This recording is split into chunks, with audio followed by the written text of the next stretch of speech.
What a year. I mean, flipping heck.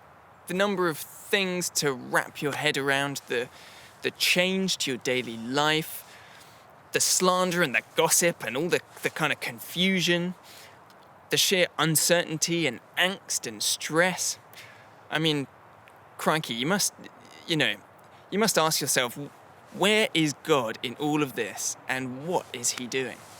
I mean, just think, at the start of the year, the two of you finding out that you're pregnant, even though you haven't slept together or with anyone else, your dream wedding and your reputation is ruined in one go.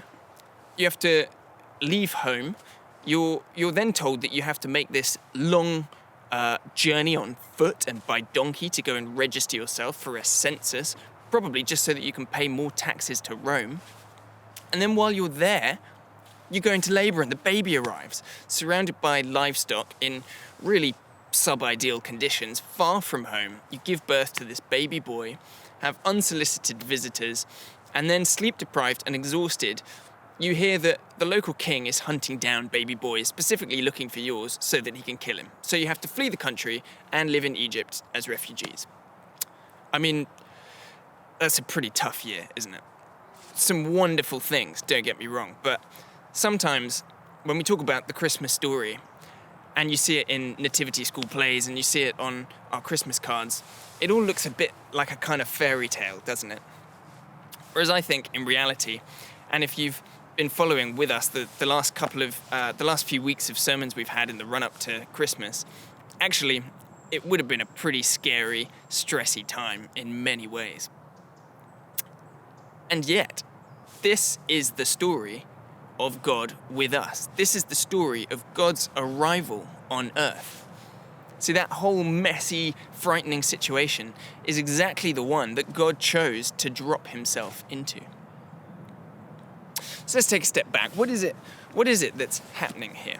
Well, the Bible describes it in a few places, but here in the book of Philippians, it says of Jesus, though he was God, he did not think of equality with God as something to cling to. Instead, he gave up his divine privileges. He took the humble position of a slave, and he was born as a human being. The way the Gospel of John describes it at the beginning of the book is that God came and tabernacled among us, which literally means to pitch his tent among us. It's like moving into the neighborhood for the long haul. So it makes it all the more surprising when we know that this is God in this story. It's not just any baby. It's not a representative of God. This is God himself coming to earth. It makes it all the more surprising that it happened the way it did. I mean, God could have had the mountains line up as a runway for him. He could have had the ocean stand up and salute his arrival. But instead, he opts for this kind of chaotic, anonymous shambles of a birth plan. Why? Well, the answer is because he wanted to show us what he's like and what it is he's doing. You see, in the book of Hebrews, it says that Jesus is the exact imprint of God's nature. If you want to know what God's like, look at Jesus, because he is the exact representation of God the Father. And he's not, as some people talk about him, a distant or cold or uncompassionate, unfeeling God. He's a right there, involved, skin in the game kind of God. That's why he arrives in this really human mess of a situation. So when we ask the question, where is God in all of this? And maybe you've asked yourself that question this year. Maybe you've been asking yourself that question all your life. The answer that we could give Mary and Joseph is he's right here in the middle of it. And that's the extraordinary message of the gospel.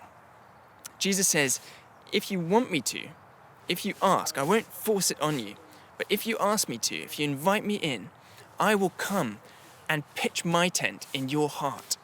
I will live with you in your thoughts and feelings, building you up, encouraging you, guiding you, and loving you, working in you and through you for my purposes. And that's the second part of the question, isn't it? Which we haven't really answered. Okay, God's here with us, but But what is he doing? Is it just a kind of compromise, a stopgap, like, I can't fix all this, I'm sorry, but at least I'll be here? No. His plan has been very clear since the beginning. You see, one day, God won't just fill our hearts with his presence. He'll flood the entire universe with his presence. Heaven will invade earth, and all the things that can't exist in his presence, just like darkness can't exist in bright light, will vanish. Pain, fear, suffering, boredom, meaninglessness, it will all be gone and replaced with the blazing glory of God. And we'll be with him, and he will be with us. So that's the offer. That's the story that Jesus is inviting you to be part of. It's the plan from the very beginning in God's eyes. God with us is what he offers us, but God with us is also the end game. It's the plan. It's the end of the story that began on that first Christmas. So my friends, the offer stands, and it's up to you to ask Jesus if you want to take him up on it. God bless you, and Merry Christmas.